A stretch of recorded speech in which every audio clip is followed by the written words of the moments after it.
오늘은 영원한 나라에 대한 소망을 회복하라 라는 제목으로 말씀드리겠습니다. 예수님을 믿는 하나님의 자녀들 뿐만이 아니라 이 땅에 존재하는 모든 사람들이 반드시 기억해야 되는 절대 명제가 있습니다. 인생의 모양과 성공과 실패를 결정하는 명제입니다. 그것이 무엇입니까? 이 땅에서의 삶이 전부가 아니다. 이 땅에서의 삶이 전부가 아닙니다. 모든 사람들에게는 장차 들어갈 영원한 나라가 있습니다. 보이는 세계가 있고 보이지 않는 세계가 있습니다. 모든 사람은 장차 보이지 않는 영원한 세계에 들어가게 됩니다. 그러므로 바른 믿음과 바른 삶으로 성공하는 인생이 되려면 장차 들어갈 영원한 나라가 있음을 알고 그 나라에 대한 소망을 가지며 그 나라의 관점에서 현재를 보는 눈을 가져야 합니다.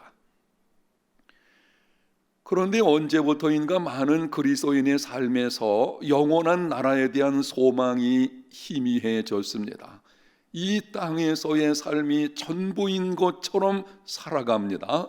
그 결과 어떤 삶이 되었는지 폴 트립이라고 하는 사람이 쓴 현재를 이기는 능력 영원이라는 책에서 이렇게 말을 합니다. 한번 들어보십시오. 왜 우리는 평생 불만족에 시달리는 것일까? 왜 중도에 깨어지는 가정이 그토록 많은 것일까? 왜 가정 불화와 친구 간의 다툼이 끊이지 않는 것일까? 왜 빼곡히 들어찬 냉장고를 들여다보고도 먹을 것이 없다고 투정을 벌이는 것일까? 왜 수입보다 지출이 많은 사람이 그토록 많은 것일까? 왜 자꾸만 질투심에 불타는 것일까? 왜 세상은 마약과 섹스에 더욱더 중독되어 가는 것일까? 왜 자꾸만 더 강도 높은 쾌락을 쫓는 것일까? 왜 시련 앞에서 지나치게 무기력해지는 것일까? 도대체 왜? 여러분 생각은 어떻습니까? 도대체 왜 그런 것입니까? 충분합니다. 그럼에도 만족하지 못합니다. 다툼, 깨어짐, 투정, 무절제, 중독, 쾌락, 무기력 모두 현대인들의 주목할 만한 특징들입니다. 이유가 있습니다. 그렇게 되어진 이유를 저자는 이렇게 말을 합니다. 영원 망각증 때문이다.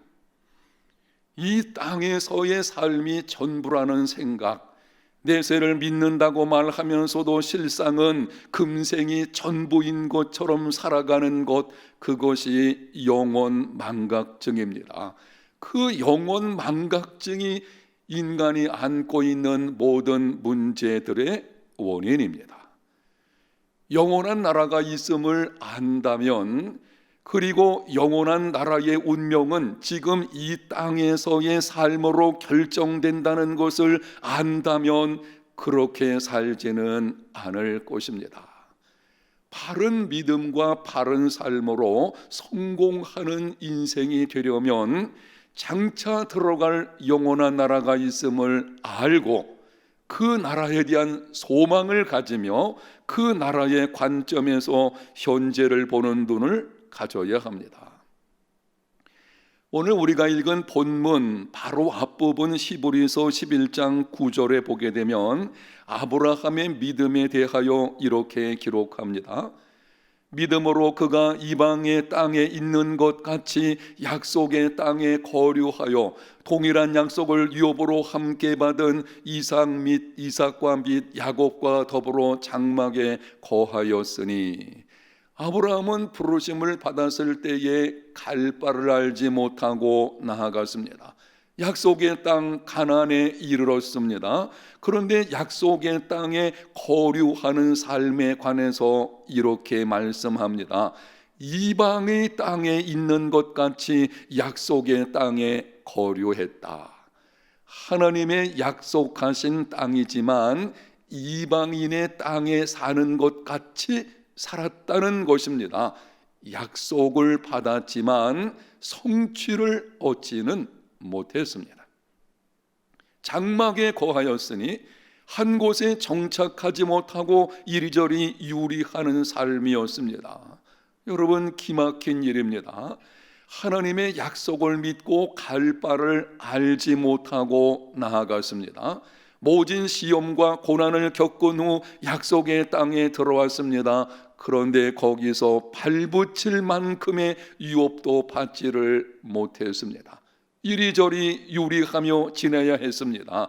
그럼에도 아브라함은 고향으로 돌아가지를 않았습니다.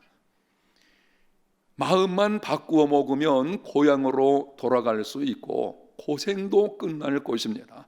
그러나 돌아가지 않았습니다. 믿음의 길을 포기하지 않았습니다.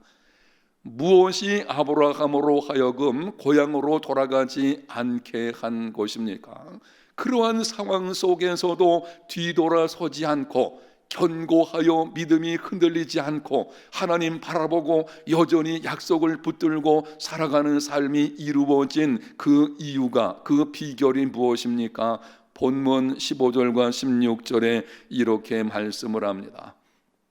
그들이 나온 바 본향을 생각하였더라면 돌아갈 기회가 있었으려니와 그들이 이제는 더 나은 본향을 사모하니 곧 하늘에 있는 것이라.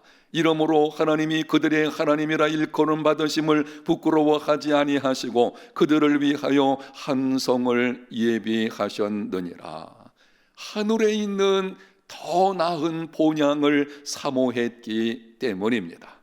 장차 들어갈 영원한 나라가 있음을 알고 그 나라에 대한 소망을 가지며 그 나라의 관점에서 현재를 보았기 때문입니다.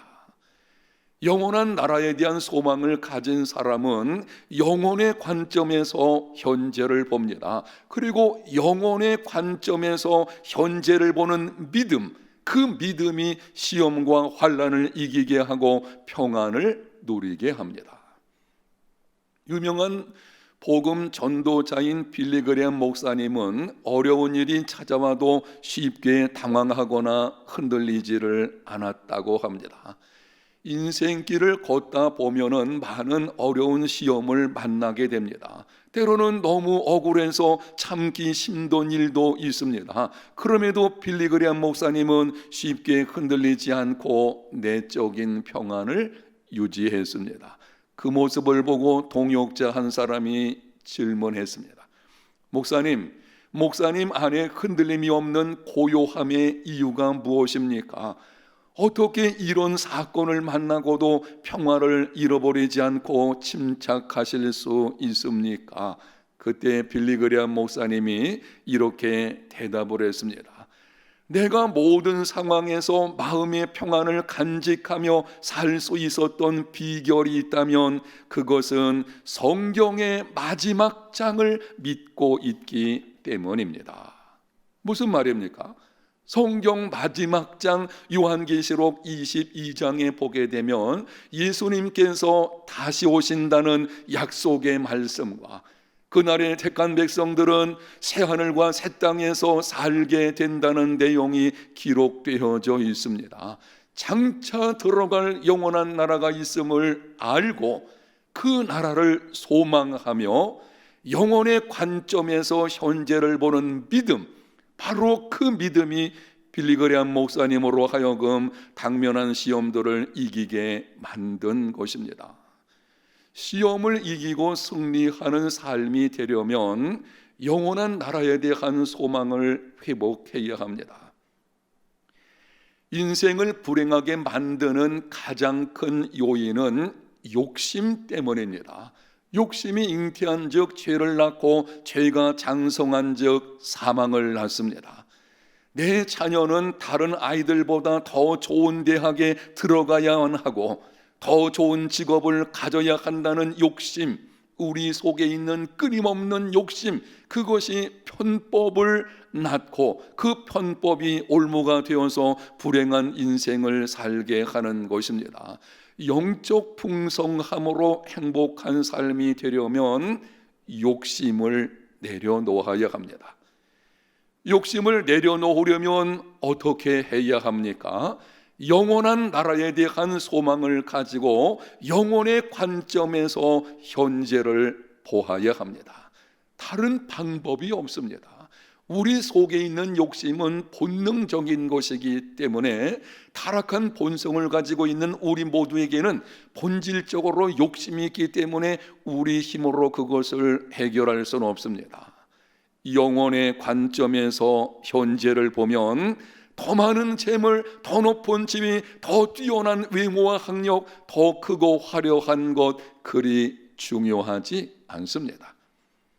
세상의 관점에서 보게 되면 그것이 좋아 보이고 크게 보이지만 영혼의 관점에서 그러한 것들을 보게 되면 그것은 잠시 있다가 사라지는 것뿐입니다. 욕심은 설치 동물과 같습니다. 설치 동물은 땅 위에서와 땅 아래에서만 살 수 있습니다. 욕심은 하나님께서 계신 지극히 높은 곳에는 거할 수 없습니다. 영원한 하늘나라에 대한 소망을 가지고 영혼의 관점에서 현재를 보십시오. 세상이 다르게 보일 것입니다. 욕심이 사라지고 자족하며 의미 있는 인생이 될 것입니다. 사랑하는 성도 여러분, 구약성경 전도서 기자가 이렇게 말했습니다.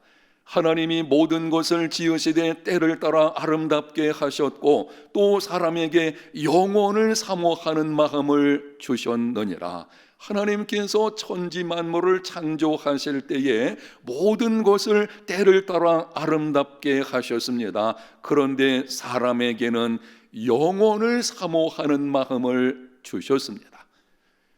영혼을 사모하는 마음을 주셨다는 것은 지금 우리 안에 영원한 삶을 바라는 본능이 있다는 것입니다. 그리고 사람에게 영원한 삶을 바라는 본능이 있다는 것은 영원한 나라가 존재한다는 것입니다. 이 땅에서의 삶이 전부가 아닙니다. 우리는 길어야 이 땅에서 100년 정도 살 수 있지만 그 후에는 영원이라는 시간 속에서 영원히 살게 됩니다. 죽음은 끝이 아닙니다. 영원한 나라에 대한 소망을 회복하고 영혼의 관점에서 현재를 보는 믿음의 삶, 오늘 말씀을 듣는 저와 여러분 모든 자의 삶이 다 되시기를 예수님 이름으로 축복합니다.